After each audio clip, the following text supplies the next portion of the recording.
Hello students, today I am going to discuss questions on prosthodontics for NEET PG MDS. Okay, subscribe to my channel Aju Learning. So let's start with the first question. So first question is, guiding planes in RBD should be located at in between edentulous space, abutment surface adjacent to an edentulous area, abutment area. So answer here is abutment surface adjacent to an edentulous area. Second choice, abutment surface adjacent to an edentulous area. Okay, what is guiding plane? It is two or more vertically parallel surfaces of abutment teeth that are oriented, which directs the path of placement and removal of an partial denture. Okay. So these guiding planes are prepared on proximal and axial surface of primary and secondary abutment teeth. There should be no sharp angles, and for guiding plane preparation, surveyor is used. Surveyor confirms the accuracy of guiding plane. Next question is, the preferred gingival finish line for veneer metal restoration is shoulder, chamfer, shoulder with bevel, radial shoulder. So here the answer is chamfer.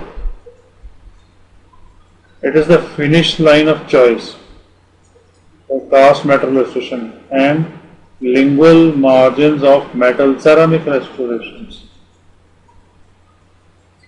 Basically, it exhibits less stress. It is conservative compared to shoulder finish line, and it is prepared by a diamond burr.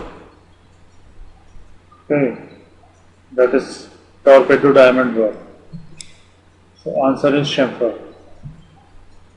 Moving on to next question.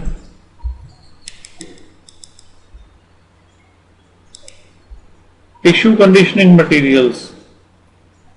So these tissue conditioning materials are elastomers, elastopolymers, polymers, impression trays. So these are elastopolymers. Powder contains polyethyl methacrylate, and the liquid is the elastic, and the liquid is ester plasticizer as butyl phthalate, butyl gluconate, and ethyl alcohol up to 30%. So where tissue conditioners are used, it is used in patients to adapt a new denture so that they have minimum discomfort. Tissue conditioning is done before denture fabrication. So record base stabilization for functional impression, soft tissue healing underneath the denture. So these are the indications and uses of tissue conditioning materials. Next question is, functional impression technique can be applied in uniformly firm ridge consistency, all variety of residual ridge, knife edge ridge, or displaced alveolar ridge. The answer is uniformly firm ridge consistency. These impressions are recorded under functional road. The tissue surface is recorded in a compressed form. Functional impressions are required only to record the edentulous adults. So the answer is first one.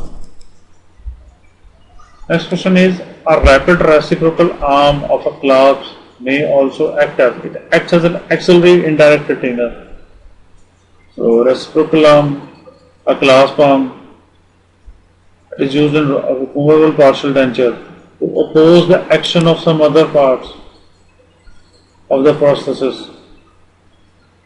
So basically it is located on the side of a tooth opposite to the retentive arm, and it resists the lateral forces which are exerted by the retentive arms.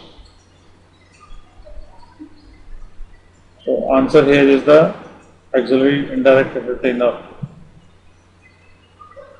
Moving on to next question. For a long span distal extension basis where rigidity is critical, the major connector of choice is. The answer is closed horseshoe. Is the anterior posterior palatal strap. It is called as closed horseshoe connector.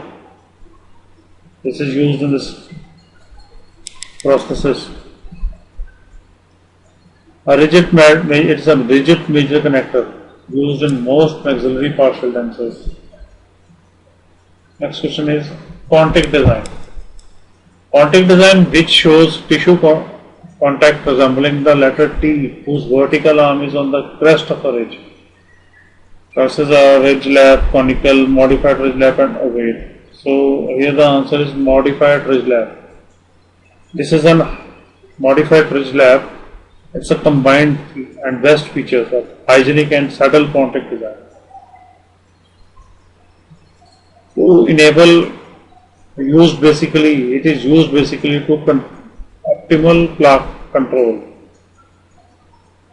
The gingival surface must have no depression or hollow.